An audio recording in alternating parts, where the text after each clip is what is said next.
தளபதிக்காக அந்நிய நம்பி எழுதிய கலியுக திருப்பு கதையோட 16வது பாட்டு தான் இந்த வீடியோ. டே 6 ஆறாம் நாள் திருவிழா. மதுமதியை பார்க்க ஆவலோட வந்த இளைய தளபதி மதுமதி இன்னொரு பையனோட இருக்கிறத பார்த்து காண்டாகுறாரு. மதுமதி யார் இவன் அப்படின்னு விஜய் கேட்க, என்னோட லவ்வர் அப்படின்னு சொல்றா மதுமதி. அப்போ நான் யாரு அப்படின்னு விஜய் கேட்க, நீயும் தான், அன்பு காட்டுற எல்லாருமே என் லவர் தான் அப்படின்னு சொல்றா. இப்ப விஜய் அவர்கள் உடனே அப்செட் ஆகி வீட்டுக்கு கிளம்புறாருங்க. டே 7 7ஆம் நாள் திருவிழா. இன்னைக்கு திருவிழாவுக்கே போக வேண்டாம் அப்படின்னு வீட்லயே இருக்கிறாரு இளைய தளபதி. உடனே வீட்ல காலிங் பெல் சத்தம் கேக்குது. வெளியே போய் பார்த்தா யாருமே இல்ல. ஏன்டா திருவிழாவுக்கு போல அப்படின்னு அம்மா கேட்க, நடந்தது எல்லாத்தையும் விஜய் சொல்றாரு. இப்ப உடனே அம்மா என்ன சொல்றாங்கன்னா, சரிடா நாளைக்கு நானும் வரேன், நீ ஸ்கூல்ல பார்த்த பொண்ணு நாளைக்கு வருதான்னு பாப்போம் அப்படின்னு சொல்றாங்க.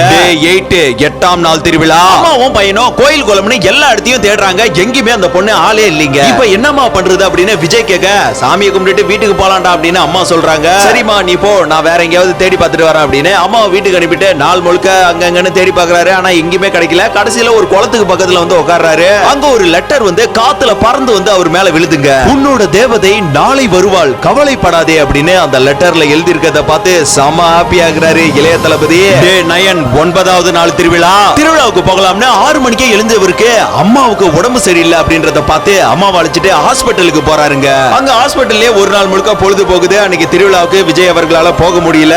டே 10 10வது நாள் திருவிழா. கடைசி நாள் திருவிழாங்க. அம்மாவை திருவிழாவுக்கு அழைச்சிட்டு வந்திருக்காரு. இவர் வழக்கம் போல திரும்பவும் அந்த பொண்ணை தேடி அலையறாரு. ஆனா அந்த பொண்ணு எங்கேயுமே இல்ல. இத பார்த்த அம்மா, டே உன்னை வெறுப்பேத்த தாண்டா யாரோ லெட்டர் எழுதி விட்டுருக்காங்க, சும்மா இந்த மாதிரி அலைஞ்சிட்டு இருக்காத, வா போலாம் அப்படின்னு சொல்றாங்க. இப்பதாங்க ஒரு பக்கம் உரிமை மேல சத்தமோ, இன்னொரு பக்கம் வெடி சத்தமோ, அந்த பக்கம் தேரில் இருக்கிற சத்தம்னு திருவிழாவே சும்மா கோலாகலமா இருக்கிற சூழல்ல தேவதை போல விளக்குகளை ஏந்தி மதுமதி கூட ஸ்கூல்ல பார்த்தா விஜயோட தேவதை வருது. இப்ப விஜய் அவர்களுக்கு எதையோ சாதிச்சது போல ஒரு சந்தோஷமோ, இன்னொரு பக்கம் இவன் என்ன மதுமதி கூட இருக்கிறா அப்படின்ற ஒரு பயமும் இருக்கு. இப்ப ஸ்கூல்ல பார்த்த பொண்ணு அவர்கிட்ட முன்னாடி வந்து, ஹலோ நீங்க என்ன பார்த்த ஃபர்ஸ்ட் நாளே என்கிட்ட பேசிருக்கலாம்ல. இப்ப இளைய தளபதி உடனே மதுமதி கையை காட்டி, அவங்க யாரு உங்க ஃப்ரெண்டா அப்படின்னு கேக்குறாரு. ஆமா விஜய், அவளை வச்சுதான் நான் உனக்கு விளையாட்டு காட்டினேன் அப்படின்னு சொன்னதோட, அவ உங்க ஸ்கூல்ல படிச்ச பொண்ணு தான், அப்பவே உன்ன ஒரு பையன் தேடிட்டு இருக்கா அப்படின்னு என்கிட்ட நிறைய டைம் சொல்லியிருக்கா. விஜய் உங்க வீட்டுல காலிங் பெல் அடிச்சதும் நான் தான், உனக்கு லெட்டர் எழுத இன்னைக்கு பறக்க விட்டதும் நான் தான் அப்படின்னு அந்த தேவதை சொல்ல, என்ன சோதிச்சு பாத்தீங்களா அப்படின்னு விஜய் கேட்டதோட,